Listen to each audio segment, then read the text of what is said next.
Quando você vai ver a evolução das terapias e dos tratamentos em saúde mental, até principalmente a década de 80, os diagnósticos eles eram separados em dois grandes grupos, que eram as psicoses e as neuroses. Na década de 80, acho que em 1980 mesmo, veio o DSM-3, que é um manual diagnóstico e estatístico dos transtornos mentais, onde tem lá caracterizado como diagnosticar um paciente com TDAH, como diagnosticar um paciente com depressão, como diagnosticar não sei o quê. Se você for ver, hoje a gente está no DSM-5 e está saindo uma versão atual, revisada do DSM-5. Do DSM-3 para o DSM-5, aumentou consideravelmente o número de diagnósticos. Então tem diagnóstico que não existia no DSM-3, que hoje tem no DSM-5. Por exemplo...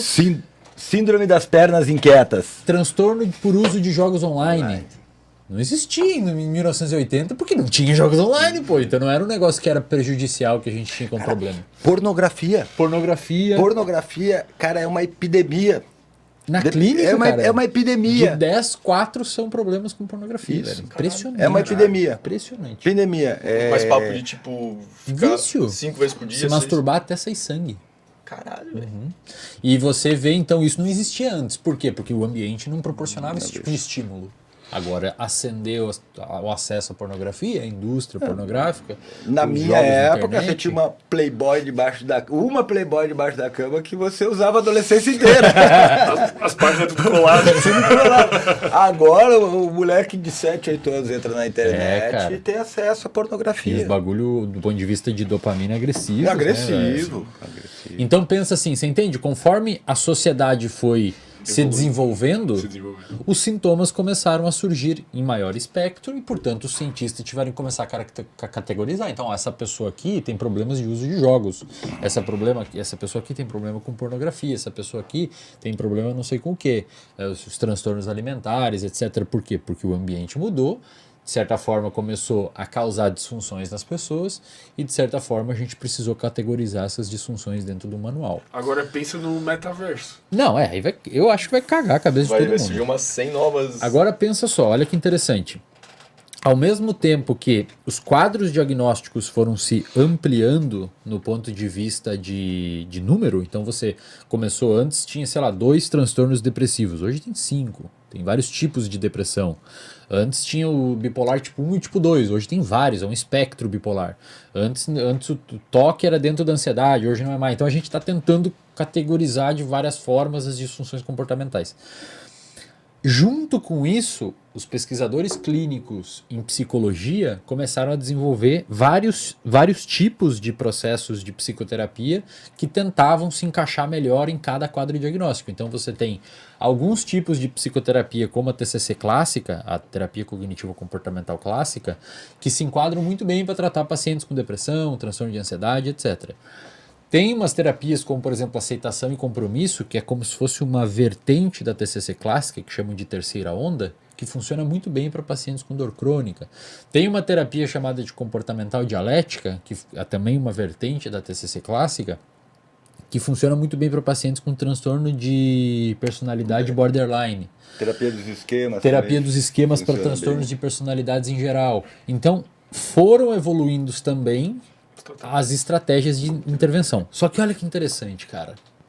Se eu não me engano, em 2021, 2 grandes sujeitos que ajudaram a sustentar a existência dessas terapias de terceira onda, que a gente chama, que é o Hoffman e o Reis, publicaram um artigo sugerindo que, na realidade, o futuro da psicologia provavelmente vai ser tratar processos disfuncionais e não mais diagnóstico.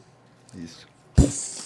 Cara, até agora a psicologia estava se preocupando em tratar diagnóstico. E quem foi meu aluno vai lembrar isso. Porque eu sempre falo isso. Eu digo, cara, eu tenho até curso de psicopatologia, mas eu não dou diagnóstico.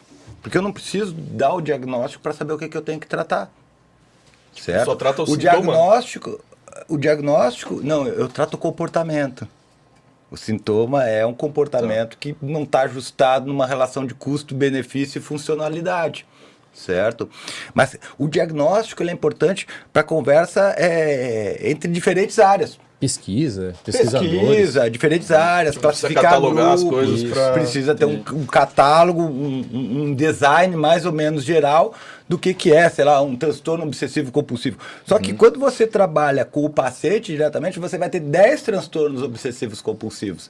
Cada um com uma característica diferente. E vários diagnósticos em cima um do outro. E vários os diagnósticos sobrepostos, né? Daí você vai ter depressão, vai ter ansiedade, vai ter uma série de condições que se sobrepõem ali, né? Por isso que hoje a estratégia é assim, por exemplo, o paciente vai lá com o TDAH, né? Então, primeira coisa é assim, vamos dar uma olhada no humor desse paciente, como é que ele está. O humor está mal, então vamos modular esse humor. Opa, resolvemos o humor, continua os sintomas de TDAH?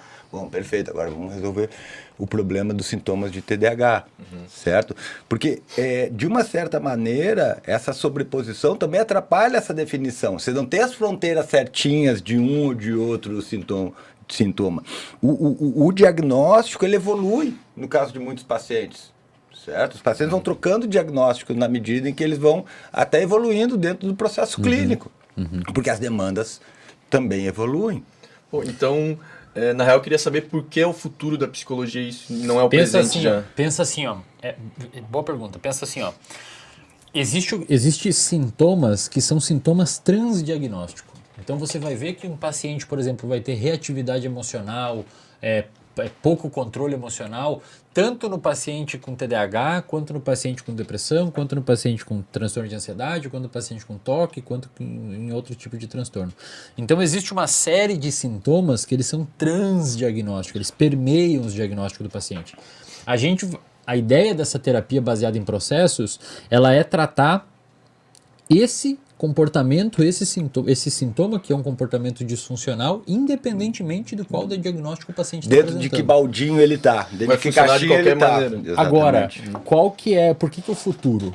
Primeiro, porque embora a gente já utilize isso na clínica, e acho que é mais ou menos, inclusive no artigo desses autores, eles falam que é meio que voltar a fazer análise funcional. Eles dizem lá, eles escrevem análise funcional. Ele fala, vamos voltar a fazer análise funcional. Que é o quê? Ver a função do seu comportamento. Por que você bebe álcool? O beber álcool tem uma função. Por que você transgride regras? Por que você transgride regras passando a sinaleira? Tem uma função. Seu comportamento tem uma função. Que é isso que eu falei, né? Do dizer, por que a gente está aqui? Porque eu acho legal. Não é porque eu acho legal. Porque tem uma função. Exato. Essa é a função. Se não tivesse essa função. Todo comportamento tem uma função. Você não se comporta sem ter função. Você não emite um comportamento sem que ele tenha uma função de realizar alguma coisa ou evitar um problema. Eu uso um exemplo, sabe que eu adoro fazer piadas quando eu estou dando aula, né? Eu tenho um exemplo que eu digo assim, para explicar a funcionalidade do comportamento, eu digo, por exemplo, dizer eu te amo. Dizer eu te amo vai depender do contexto, tem uma função. Por exemplo, se é uma gatinha que você está ali, ela está, você quer comer ela, você diz eu te amo. Né? Eu te amo. Conseguiu. A função dele é essa. Agora, se você está, sei lá, casado, namorando por 10 anos, vai sair de casa aquele beijinho e dizer eu te amo, papai. Tem outra função. Você quer fugir do rolê. O mesmo comportamento. Tem outra função, o mesmo comportamento. Então, o que acontece? As pessoas olham muito para a forma do comportamento e esquecem de olhar para a função. Quando você começa os meus clientes estão de saco cheio de ouvir uma coisa que eu falo para eles. Tá, mas o que você ganha e o que você perde com isso? Porque quando eu pergunto o que você ganha e o que você perde com isso, ele tem que ir para a função.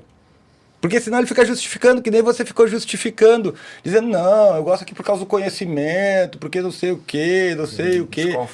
Eu provocava meus alunos na psicologia, muitos deles vão se lembrar, espero que eles estejam assistindo.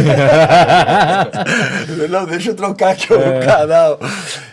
Mas eu provocava com eles, por que vocês vocês vieram para aula? Daí eles diziam assim, porque a gente quer conhecimento, quer ser um psicólogo melhor, meu pai mandou, não sei provavelmente o pai mandou. Daí eu dizia assim, e vocês acham que se eu tirar a chamada, a obrigatoriedade da presença, vocês acham que vocês vão vir para aula?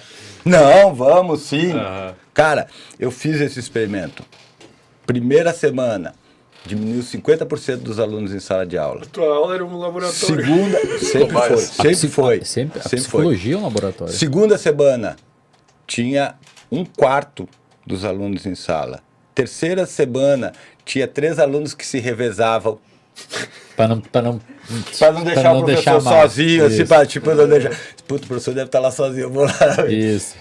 Não é conhecimento. Conhecimento é a justificativa que eu dou para mim mesmo, porque é muito mais bonito eu dizer para mim e para os outros que eu tô aqui porque o conhecimento, porque a gente bota valor em adquirir conhecimento. Mas ele tá cagando para conhecimento. A gente quer poder. A gente quer ter capacidade de ter um salário. Isso, a gente não tá ter ali tempo. Cara, mas cada um é um. Eu não concordo 100% com isso, cara. Não, Tipo cada assim, um vai ter uma função. tem Cada um gente- vai ter uma função. Eu, por exemplo, o que eu falei de estar aqui, eu não vejo essas funções assim tão supérfluas, cara. Eu gosto, eu sinto um prazer incrível em entretenimento intelectual. Mas o Maravilha. teu prazer Muito incrível não ia controlar isso o tempo todo. Ele tem Precisa baixa do amplitude, dinheiro, ele do tem ego. baixa amplitude E de outra, tem alguns reforço. convidados que talvez você não tenha isso. E aí, por que você continua vindo? Que Por que feio você isso. continua vindo? Entendeu? Então, assim, a psicologia hoje, ela tá evoluindo ou voltando para essa ideia de fazer cada vez mais isso, cara. Vamos olhar o comportamento do paciente, ver a função de determinados comportamentos e por que aquilo está sendo sustentado. E tentar mudar. na E medida por do acaso, tipo, voltando nessa onda de ser o futuro da psicologia, É que ainda tem muito estudo para ser desenvolvido, por isso que a galera fala que vai ser o futuro, que tem que entendi. desenvolver vários estudos, botar num contexto de ciência. Porque pensa assim, como é que... Olha que interessante, até para os alunos de psicologia em casa. Como o Fábio falou, qual que é uma das funções do diagnóstico? Caracterizar um grupo de pessoas. Porque todas aquelas... Você está dizendo que todas as pessoas daquele grupo têm isso, que é depressão. Então você tem um manual que tem 5, 6, 7 sintomas, que aquelas pessoas têm que ter aqueles sintomas por um determinado tempo para ser considerado com depressão. Eu publico um artigo dizendo que uma terapia específica funcionou para depressão. Quando uma pessoa vai reproduzir, ela olha lá no meu materiais e métodos do artigo e vê que eu usei o DSM-5 para dizer qual tipo de depressão que eu estou tratando naquele estudo. Um cara lá da China, lá da Itália, lá dos Estados Unidos, vai falar, bom, ele usou o DSM-5, então eu vou tentar repetir o estudo dele e vou ter que usar o DSM-5 também. Quando você vai fazer uma análise funcional, já é um pouco mais complicado, porque é um tratamento muito direcionado ao indivíduo. Então é difícil você caracterizar um grupo de pessoas que apresenta a mesma disfunção nos comportamentos específicos. Então cria-se um gargalo metodológico do ponto de vista de estudos em psicologia. Por isso que a ideia é que seja o futuro. Ainda está se desenvolvendo essas novas técnicas de estudo.